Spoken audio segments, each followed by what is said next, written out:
The scream that tore through the morning air on Maple Street wasn't just any scream. It was the kind that makes your blood freeze, the kind that tells you something terrible has just happened. I should know. I was the one who made it happen. My name is Victoria Sterling, and I'm about to tell you how I destroyed the two people I loved most in this world. But first, let me paint you the picture of that Tuesday morning at exactly 8:47 a.m., when my carefully planned revenge finally came to life. Natasha Brooks stood in her pristine white kitchen, still wearing her silk pajamas, holding a package that had just been delivered to her door. The return address was blank, just like I planned it.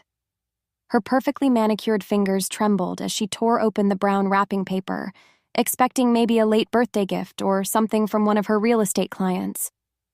What she found inside made her drop the box like it was on fire. The scream that followed wasn't human. It was pure terror, raw and desperate, the sound of someone whose entire world had just collapsed in a single moment. It started low, almost like a whimper, then built into something so loud and horrifying that Mrs. Patterson from next door dropped her coffee mug on her front porch. "Help! Somebody help me!" Natasha's voice cracked as she stumbled backward, knocking over her kitchen chair. The contents of the package scattered across her marble floor, and she couldn't stop staring at them, couldn't stop screaming. From my car parked across the street, I watched through my sunglasses as chaos erupted on the quiet suburban street. Mr. Johnson came running from his garden, still holding his watering hose.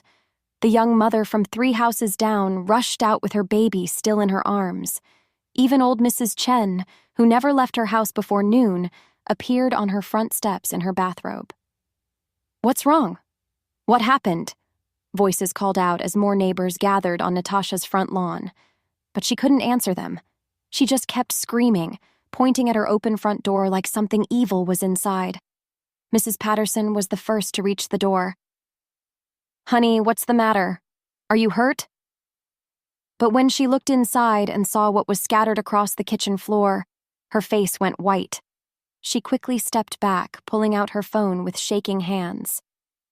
"We need to call the police," she whispered to Mr. Johnson, but her voice carried in the morning air. "And maybe an ambulance." The screaming continued for what felt like forever but was probably only 3 minutes. 3 minutes of pure, unfiltered terror that had the entire neighborhood in panic mode. Someone had already called 911, and I could hear sirens in the distance getting closer. Natasha finally collapsed onto her front steps, sobbing so hard she could barely breathe. Her perfect blonde hair was a mess, her silk pajamas wrinkled and stained with tears. She looked nothing like the confident, beautiful woman who had been stealing my husband for the past 8 months. "She's having some kind of breakdown," I heard Mr. Johnson tell someone on his phone. "I don't know what she saw, but it scared her real bad." If only he knew that the woman crying on those steps wasn't just some random neighbor having a bad day. If only any of them knew that Natasha Brooks was the same person who used to braid my hair in our college dorm room, who held me when I cried about my father's death, who promised at my wedding that she'd always be there for me. The same person who had been meeting my husband at expensive restaurants while I worked late nights to pay for what I thought were his business dinners. The same person who'd been wearing the jewelry I helped pick out, living in the apartment I helped her find, all while slowly destroying my marriage from the inside. As the ambulance pulled up and paramedics rushed toward Natasha, I started my car engine. My work here was done, at least for today. But this was just the beginning of the story. Just the first taste of what happens when you betray someone who trusted you with everything. You see, what those neighbors didn't know, what the paramedics couldn't understand, and what Natasha was too terrified to explain, was that the contents of that package weren't random. They were carefully chosen, specifically designed to target her deepest fears and darkest secrets. Secrets that only a best friend would know. But I'm getting ahead of myself. To understand why Natasha Brooks screamed loud enough to wake the entire neighborhood, you need to know how we got here. You need to know about the perfect marriage that wasn't so perfect, about the friendship that was built on lies, and about the moment I discovered that the two people I loved most had been plotting against me all along. So let me take you back to where it all began, 3 months before that scream changed everything. 3 months before that scream echoed through Maple Street, I was living what everyone called the perfect life. At least, that's what I thought. It was a crisp October morning when I got the text that would change everything, though I didn't know it then. I was sitting in my corner office at Sterling Marketing reviewing campaign proposals for our biggest client when my phone buzzed with a message that made me smile for the first time in weeks. Guess who's moving back to town? Can't wait to catch up with my favorite married couple, Nat. Natasha. My college roommate, my maid of honor, my best friend who had moved to Chicago 8 years ago for her real estate career. I hadn't seen her in person since Thomas's promotion party 2 years back, though we texted regularly and video called every few weeks. I immediately called Thomas at his law firm. "You'll never guess who's moving back," I said, practically bouncing in my chair. "Who?" His voice sounded distracted, probably buried in case files. "Natasha. She's coming home. We should plan a welcome dinner, maybe at that Italian place she used to love." There was a pause. A weird, long pause that should have been my first warning sign. "That's great, honey. Really great. Listen, I'm in the middle of something. Can we talk about this tonight?" I hung up, brushing off his lukewarm response. Thomas had always been more reserved than me, less excited about social gatherings. It was just his personality. That evening, I practically attacked him with plans the moment he walked through our front door. Our house on Maple Street was everything we dreamed of when we got married 12 years ago. White picket fence, wraparound porch, the works. I'd spent hours that afternoon researching apartments for Natasha, restaurants for our reunion dinner, even planning a girls' weekend trip. "She's looking at places downtown," I told Thomas as he loosened his tie. "I found 3 perfect apartments in her price range, and I was thinking we could throw her a little welcome back party. Nothing fancy, just close friends." Thomas nodded, but something felt off. He kept checking his phone during dinner, claiming it was work emails. When I suggested we invite Natasha over for Sunday brunch that weekend, he said he had to work. "You've been working a lot of Sundays lately," I mentioned, trying to keep my voice light. "Big case coming up. You know how it is." I did know how it was. Thomas had always been ambitious, always pushing for the next promotion, the next big client. It's what made him successful, what paid for our beautiful house and comfortable life. I'd learned to accept the late nights, the weekend work sessions, the business dinners that seemed to happen more and more frequently. But lately, something felt different. Thomas seemed distant, distracted. When I tried to talk to him about my day, he'd give me half-hearted responses while scrolling through his phone. When I suggested we plan a vacation for our upcoming anniversary, he said he was too busy to think about it. I told myself it was just stress. The law firm was expanding, taking on bigger cases. Thomas was working toward becoming a partner. Of course he was preoccupied. 2 weeks later, Natasha moved into a gorgeous downtown loft.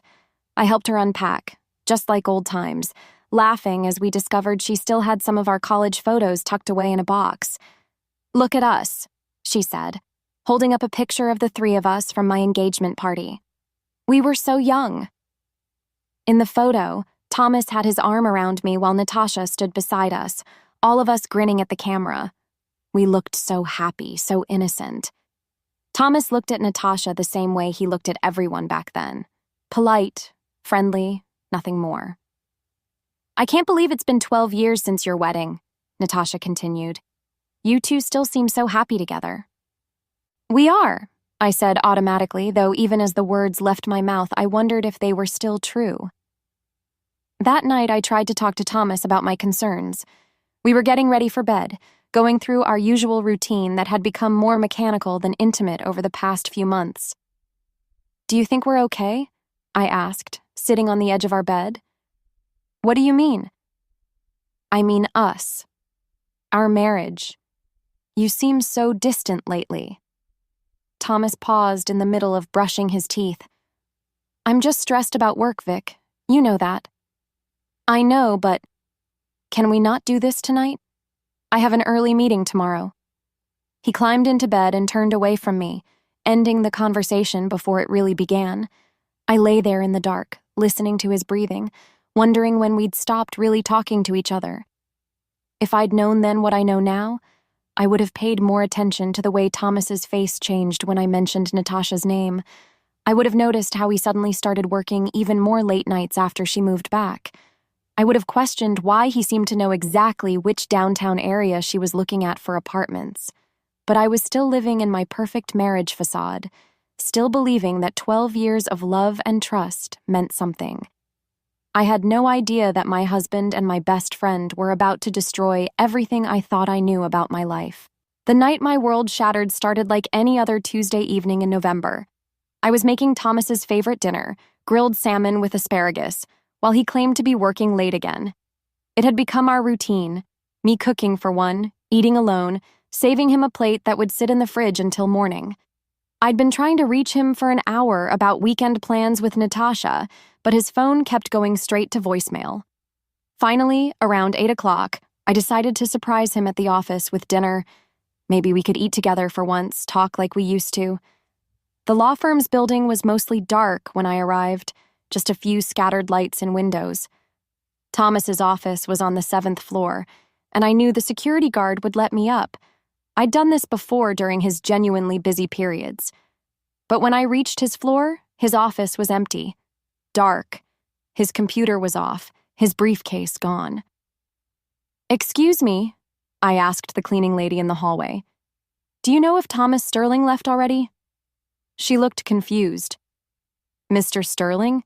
He left around 5:30, same as always. Haven't seen him work late in months." My stomach dropped. 5:30. He'd told me he'd be working until at least 9. I stood in that empty hallway, holding a container of salmon that was getting cold, trying to make sense of what I'd just learned. If Thomas wasn't working late, where was he? Where had he been all those other nights? My hands shook as I pulled out my phone and opened the Find My iPhone app. We'd shared our locations years ago for safety reasons, back when we trusted each other completely. The little dot that represented Thomas was moving slowly through downtown, nowhere near his office. I followed that dot like a woman possessed, driving through streets I knew by heart, my mind racing with possibilities. Maybe he was meeting a client. Maybe he was shopping for an anniversary surprise. Maybe there was a perfectly innocent explanation. The dot stopped moving at Rosario's, an upscale Italian restaurant we'd been to exactly once for our 5th anniversary. Too expensive for regular dinners, too romantic for business meetings. I parked across the street and sat in my car, staring at the warm light spilling from the restaurant windows. Part of me wanted to drive home, pretend I'd never followed him, go back to my comfortable denial. But I couldn't move. Then I saw him. Thomas walked out of the restaurant, and he wasn't alone. He had his arm around a woman with long blonde hair wearing a red dress I'd never seen before. They were laughing about something, completely absorbed in each other, and when they stopped beside his car, he cupped her face in his hands and kissed her. Not a friendly kiss. Not a business kiss. The kind of kiss that told me everything I needed to know about where my husband had been spending his evenings.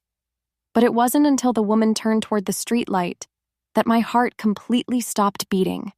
Natasha, my best friend, my maid of honor, the woman I'd helped find an apartment, the woman I'd been planning girls' nights with, the woman who'd been asking me about my marriage troubles and offering supportive advice. I watched in horror as Thomas opened the car door for her, his hand lingering on her lower back in a gesture so intimate it made me sick. They drove away together, probably heading to her apartment, the apartment I'd helped her find. I sat in my car for 20 minutes, unable to process what I'd just witnessed. This wasn't some random affair with a stranger. This was betrayal on a level I couldn't have imagined. My husband and my best friend, together while I cooked dinner and worried about our marriage and planned reunion parties. How long had this been going on? Had it started before she moved back, during one of their innocent text conversations? Had they been laughing about me, about how clueless I was, about how easy it was to fool the trusting wife? My phone buzzed with a text from Thomas. "Working late again. Don't wait up. Love you." Love you. The words felt like acid in my throat. Another text, this one from Natasha. Hope you and Thomas are having a good night. Can't wait for our lunch tomorrow. Miss you. Miss you. While she was probably in his car, heading to her bed, wearing the perfume I'd bought her for her birthday. I drove home in a daze, my mind spinning with memories that suddenly looked different. Thomas's enthusiasm when I mentioned Natasha was moving back. His sudden increase in work commitments. The way Natasha always seemed to know exactly what to say about my marriage problems, like she had inside information. Because she did have inside information. She was getting it directly from my husband. When I got home, I threw the salmon in the trash and poured myself a glass of wine with shaking hands. Then another, and another. By the time Thomas came home at 11:30, smelling like Natasha's perfume and making excuses about client dinners, I was sitting in our living room with a smile plastered on my face. "How was work, honey?" I asked sweetly. "Exhausting," he lied, kissing my forehead like nothing had changed. But everything had changed.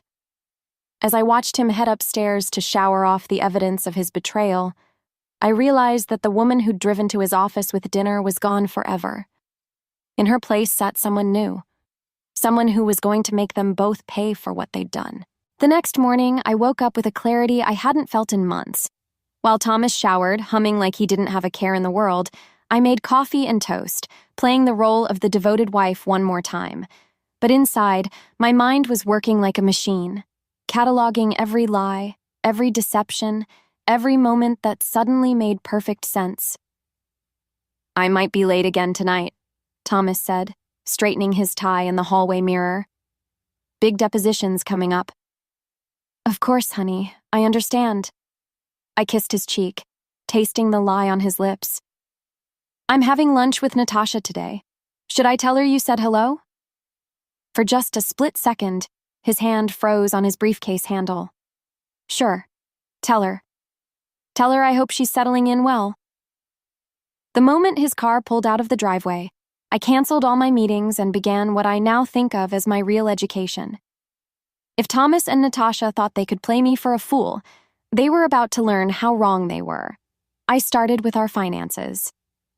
Thomas handled most of our accounts, claiming it was easier since he understood legal contracts better. I'd trusted him completely, only checking our statements occasionally.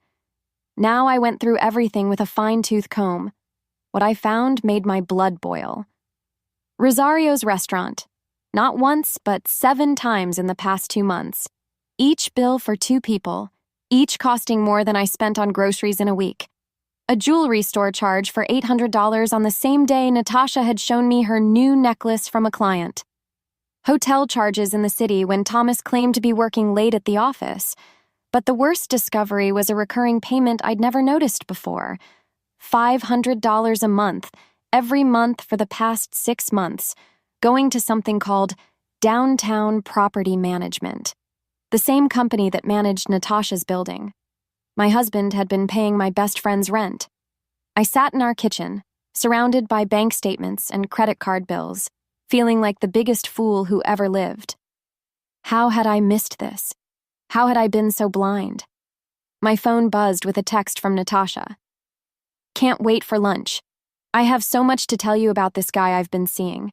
He's amazing, but it's complicated." This guy she'd been seeing, my husband, and she was going to sit across from me and lie to my face about it. I met Natasha at our usual spot, a cute cafe downtown that was walking distance from her apartment. She looked radiant, practically glowing, wearing a silk blouse I'd never seen before that probably cost more than my car payment. "You look incredible," I told her, and I meant it. Betrayal suited her. "Thanks. I've been taking better care of myself lately. You know how it is when you meet someone special."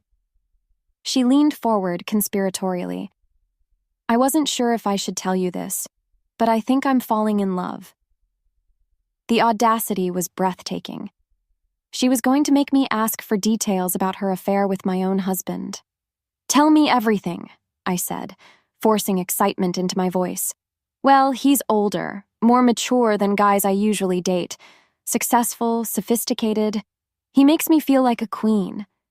She twisted the necklace at her throat, The $800 necklace my husband had bought her. The only problem is, he's married. Oh, Nat. I reached across the table and squeezed her hand, the same hand that had probably been all over my husband the night before. That's so complicated. I know it's wrong, but Victoria, I've never felt anything like this. He says his marriage has been over for years, that they're basically just roommates now. He's planning to leave her soon. Planning to leave me. The words hit like a physical blow, but I kept my expression sympathetic and concerned. Are you sure he's telling the truth? I mean, married men say things like that all the time. This is different. He shows me pictures of their house, tells me about how cold and distant she is. He says she doesn't understand him like I do. Natasha's eyes were bright with conviction. He even pays for my apartment because he wants to take care of me. Can you believe that? I could believe it, because I'd seen the bank statements. What's his name? I asked casually. I can't tell you that yet. He's worried about his reputation, his career. But maybe soon, when he's ready to make it official. For 2 hours, I sat there listening to my best friend describe her passionate affair with my husband, painting me as the cold, unloving wife who didn't deserve him. She told me about their romantic dinners, their weekend getaways, their plans for the future. She even asked for my advice on how to handle the guilt of being with a married man. Do you think I'm a terrible person? She asked as we prepared to leave. Of course not, I lied smoothly. Love is complicated. Sometimes these things just happen. That evening, I sat in my car outside Natasha's building and watched Thomas arrive at 7:30, carrying flowers and a bottle of wine. I watched him use his own key to let himself into her apartment. I watched the lights go on in her bedroom window, and I began to plan. They thought they were so clever, so careful. They had no idea that the woman they'd been deceiving was about to become their worst nightmare. They wanted to play games with my life, my marriage, my trust. Fine. But they were about to learn that I was much better at games than either of them had ever imagined. That night, I didn't sleep. I sat at my kitchen table with a notebook, a cup of coffee that had gone cold hours ago, and a mind that was working clearer than it had in years. By sunrise, I had the skeleton of a plan that would make both Thomas and Natasha understand exactly what they'd destroyed. But I needed help, and surprisingly, it came from the most unexpected source. Mrs. Chen had lived next door for 15 years, ever since her husband died. She was the kind of neighbor who noticed everything. Which cars came and went, which lights stayed on too late, which couples fought loud enough to hear through the walls. I'd always been polite to her, but we'd never been close. That changed when I found her crying on her front porch the next morning. Mrs. Chen, are you okay? She looked up at me with red-rimmed eyes. My grandson called last night. His wife left him for his business partner. 23 years of marriage, gone because she wanted someone with more money. Something in her voice told me this wasn't just about her grandson. I'm so sorry. Men like that, women like that, they think they can just take what they want from good people. They think there are no consequences. She wiped her eyes with a tissue. My husband used to say that cheaters always get what's coming to them, but I'm not so sure anymore. I sat down beside her on the porch steps. What if I told you that sometimes good people have to make their own consequences? Mrs. Chen studied my face for a long moment. I'd say, that sounds like someone who's been hurt badly. My husband is having an affair, I said quietly, with my best friend. The words hung in the morning air between us. Mrs. Chen reached over and patted my hand with surprising strength. What do you need, dear? Over the next hour, I told her everything. About the lies, the financial betrayal, the lunch where Natasha had described her affair while asking for my advice. Mrs. Chen listened without judgment, occasionally nodding or making small sounds of disgust. So, what's your plan? She asked when I finished. I'm going to destroy them both. But I need to do it carefully, methodically. I need them to suffer the way they've made me suffer. Mrs. Chen smiled for the first time that morning. I like you more than I thought, Victoria Sterling. What do you need from me? The beauty of my plan was its simplicity. I wasn't going to confront them directly or make dramatic scenes. Instead, I was going to use what I knew about both of them, their fears, their insecurities, their secrets, to slowly drive them insane. Natasha had always been terrified of being alone. In college, she'd panic if she couldn't reach me or our other friends for more than a few hours. She needed constant validation, constant attention. She also had a deep fear of being watched, stemming from a stalker incident in high school that had left her paranoid about her safety. Thomas, on the other hand, was obsessed with his reputation and control. He needed to be seen as the perfect lawyer, the perfect husband, the perfect man. His greatest fear was public humiliation or losing control of any situation. I was going to use both of these weaknesses against them. Phase 1 started immediately. I began documenting everything, taking photos of Thomas leaving for his late meetings, recording the times he came home smelling like Natasha's perfume, saving every lie he told me in a detailed journal. I also started being the perfect wife again, cooking his favorite meals, asking about his day, being affectionate and loving. "You seem happier lately," Thomas commented one evening as I massaged his shoulders. "I've been thinking about our anniversary next month," I lied smoothly. "I want to plan something special, maybe renew our vows." The guilt that flashed across his face was delicious. "That sounds nice, honey." Meanwhile, I began my psychological campaign against Natasha. It started small, a few hang-up calls to her apartment, nothing traceable. Then I had Mrs. Chen, who was surprisingly good at disguising her voice, call Natasha's real estate office asking about the blonde agent who's been seen with married men around town. "Someone called my office today," Natasha told me during our weekly coffee date. "They said weird things about me dating married men. It was probably just a prank, but it made me nervous." "That's so strange," I said, stirring my latte. "Maybe it was a jealous ex-girlfriend of your mystery man?" "Maybe. But how would anyone know about us? We've been so careful." Not careful enough, I thought, but I just nodded sympathetically. The real genius of my plan was that I was going to make them destroy each other. Natasha's paranoia would make her clingy and demanding. Thomas's need for control would make him pull away when she became too needy. I just had to create the right pressure points and watch their perfect affair crumble under the weight of their own character flaws. But the final phase, the piece de resistance, would be the package. The one that would contain something so perfectly calculated to destroy Natasha's sanity that she'd never recover from it. I spent weeks planning exactly what would go in that box, and when I finally figured it out, I smiled for the first time since discovering their betrayal.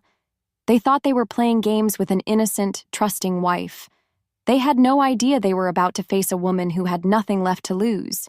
The psychological warfare began in earnest 3 weeks before I planned to send the package. I had become a master of deception, playing the loving wife while systematically dismantling their perfect little affair from the shadows. Mrs. Chen turned out to be a natural at this game. "I should have been a spy," she told me one afternoon as we reviewed our progress. "This is the most fun I've had since Harold died." Phase 1 was working beautifully. Thomas was becoming increasingly paranoid about maintaining his double life. I'd started asking innocent questions that made him sweat, wondering aloud about his late nights, suggesting we surprise him at the office with dinner, mentioning how I'd love to meet his new colleagues he was supposedly working with. "You're being awfully curious about my work lately," he said one evening, his voice tight with suspicion. "I just miss spending time with you," I replied, kissing his cheek. "I feel like we never talk anymore." The guilt was eating him alive, exactly as I'd planned. He'd started bringing me flowers randomly, being extra affectionate, overcompensating for his betrayal in ways that made my skin crawl.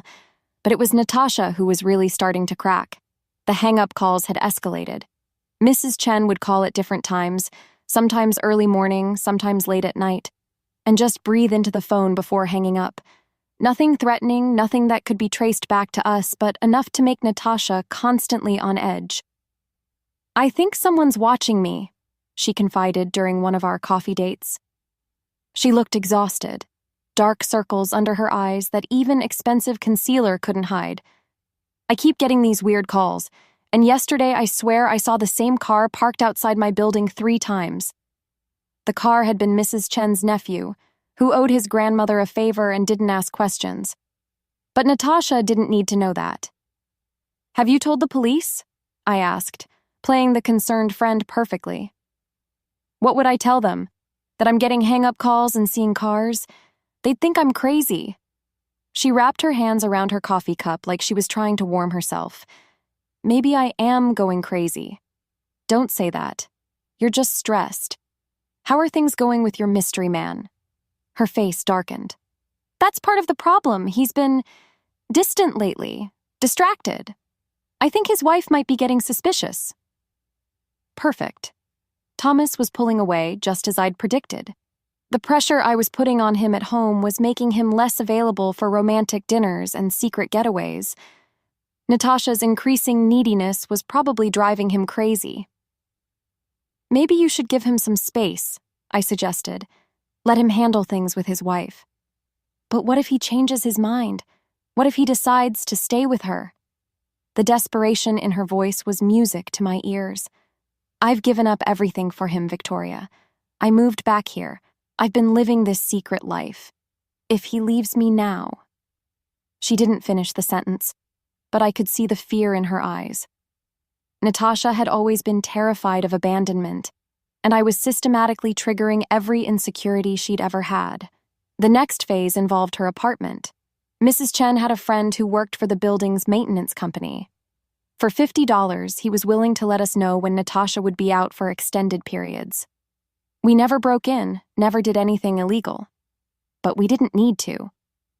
The building had thin walls, and Mrs. Chen's friend mentioned that the unit above Natasha's had been vacant for months. It was easy enough to arrange for some maintenance work that involved moving furniture around at odd hours, creating footsteps and bumping sounds that would filter down to Natasha's apartment.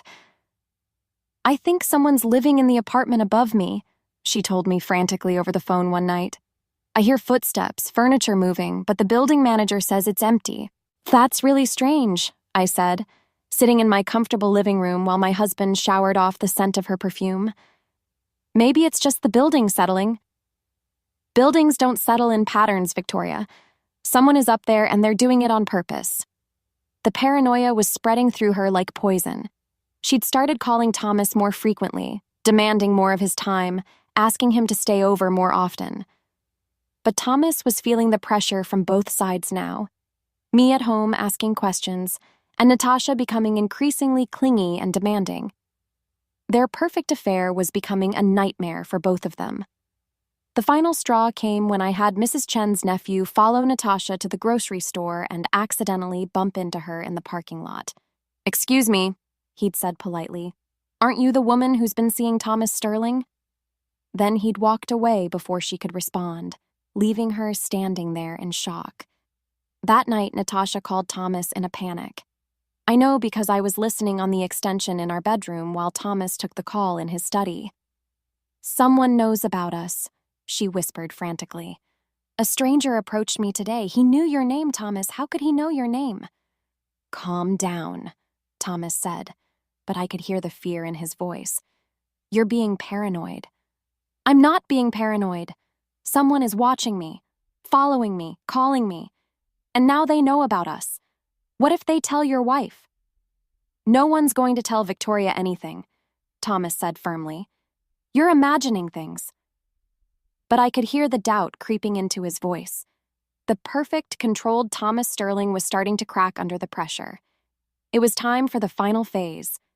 Time to send the package that would destroy them both completely. As I hung up the phone and listened to Thomas pace in his study, I smiled in the darkness. Tomorrow, I would prepare the package that would make Natasha scream loud enough to wake the entire neighborhood. The package arrived at Natasha's door at exactly 8:45 a.m. on that Tuesday morning, just as I'd planned. Inside the carefully wrapped box were 3 items that would destroy her completely: a USB drive, a manila envelope, and something that would trigger her deepest childhood trauma. But let me start with what happened the night before, because Thomas got his share of the payback too. I'd spent weeks preparing for this moment, and Monday evening was when I finally revealed my hand to my cheating husband. Thomas came home at his usual time, expecting another night of lies and deception. Instead, he found me sitting in our living room with a glass of wine and a laptop open on the coffee table. "Hey, honey," he said, loosening his tie. "How was your day?" "Enlightening," I replied calmly. "Sit down, Thomas. We need to talk." Something in my tone made him freeze. "What's wrong?" "I know about Natasha." The color drained from his face. For a moment, he looked like he might deny it, but then he saw the laptop screen. I'd compiled everything: bank statements, restaurant receipts, hotel charges, photos I'd taken of him entering her building. 8 months of evidence laid out in perfect chronological order. "Victoria, I can explain." "No need. I know everything. The rent payments, the jewelry, the lies about working late. I even know about your plans to divorce me on our anniversary." I took a sip of wine, savoring his shock. "Did you really think I was that stupid?"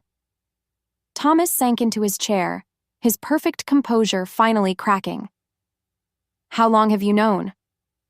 "Long enough to plan accordingly." I closed the laptop and smiled at him. "You see, while you and my best friend were playing house, I've been busy too. Tomorrow morning, Natasha is going to receive a very special package, and you, my dear husband, are going to watch your perfect little affair explode in the most spectacular way possible." "What did you do?" His voice was barely a whisper. "I did what you should have expected from someone you've known for 12 years. I fought back." I stood up, smoothing my dress. "Oh, and Thomas, pack a bag. You'll be staying at a hotel tonight. I've already changed the locks." The panic in his eyes was beautiful. "Victoria, please, we can work this out. I'll end things with Natasha. We can go to counseling." "Too late for that. You made your choice when you decided she was worth losing everything for. Well, congratulations. You're about to lose everything." I handed him a manila envelope. "Divorce papers. I'm keeping the house, half your assets, and your dignity. My lawyer will be in touch." Thomas opened the envelope with shaking hands. "You can't do this. I'll fight you." "With what?" "The evidence of your affair that I'm planning to share with your law firm's partners. The financial records showing you've been stealing from our joint accounts to pay for your mistress. The photos of you entering her apartment." I laughed softly. "Please fight me. I'd love to see you try." That's when I told him about the package. "Right now, Natasha is sleeping peacefully in the apartment you pay for, wearing the jewelry you bought her, dreaming about your future together. But tomorrow morning, she's going to discover some very interesting things about the man she's been sleeping with." "What kind of things?" "Well, for starters, she's going to see every text message you've ever sent me complaining about her. Remember when you called her clingy and desperate after she wanted to spend the weekend together? Or when you said her constant need for validation was exhausting? I saved all of those." Thomas's face went white. "You wouldn't." "Oh, but I would. She's also going to see the photos you took of her sleeping and sent to your college buddies, bragging about your hot young mistress. And the voice recording where you told your brother that you were just using her for sex until you got bored." None of this was true, but Thomas was too panicked to think clearly. The guilt and paranoia I'd been building up for weeks made him believe he might have actually done these things. "But the real masterpiece," I continued, "is the fake pregnancy test." "What?" "Natasha's greatest fear, besides being abandoned, is getting pregnant and being left alone. So I've included a positive pregnancy test with a note supposedly from her doctor, along with medical records showing that you've been secretly getting vasectomy consultations because you never want children with her." Thomas looked like he was going to be sick. "She'll know it's fake." "Will she?" In her current paranoid state, after weeks of feeling watched and followed, After you've been pulling away from her, she's going to believe every word. The beauty of my plan was that it would destroy them both. Natasha would be devastated by the betrayal, and Thomas would have to deal with her complete emotional breakdown. Their perfect affair would become a nightmare of accusations, tears, and mutual destruction. And that's exactly what happened. The next morning, as Natasha's screams echoed through Maple Street, I sat in my car watching the chaos unfold.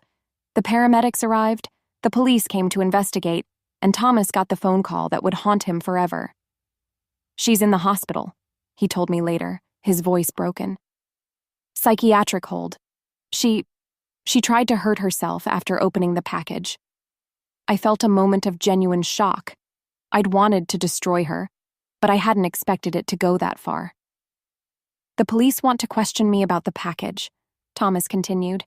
"They think it might be connected to the stalking she's been reporting." "And is it?" I asked innocently. "I don't know. I don't know anything anymore." He looked at me with something that might have been respect mixed with terror. "You really did it. You destroyed us both." "No, Thomas. You destroyed yourselves. I just made sure there were consequences." 6 months later, Thomas and I were officially divorced. He lost his job when the affair became public knowledge, and Natasha moved back to Chicago after her release from the hospital. They never spoke again. As for me, I kept the house, started my own marketing firm, and learned that revenge, when properly executed, can be the most satisfying dish of all. Some people might say I went too far. But when someone betrays you with your best friend, when they steal your money and your trust and your future, sometimes going too far is exactly far enough. The screams on Maple Street that morning weren't just Natasha's breakdown.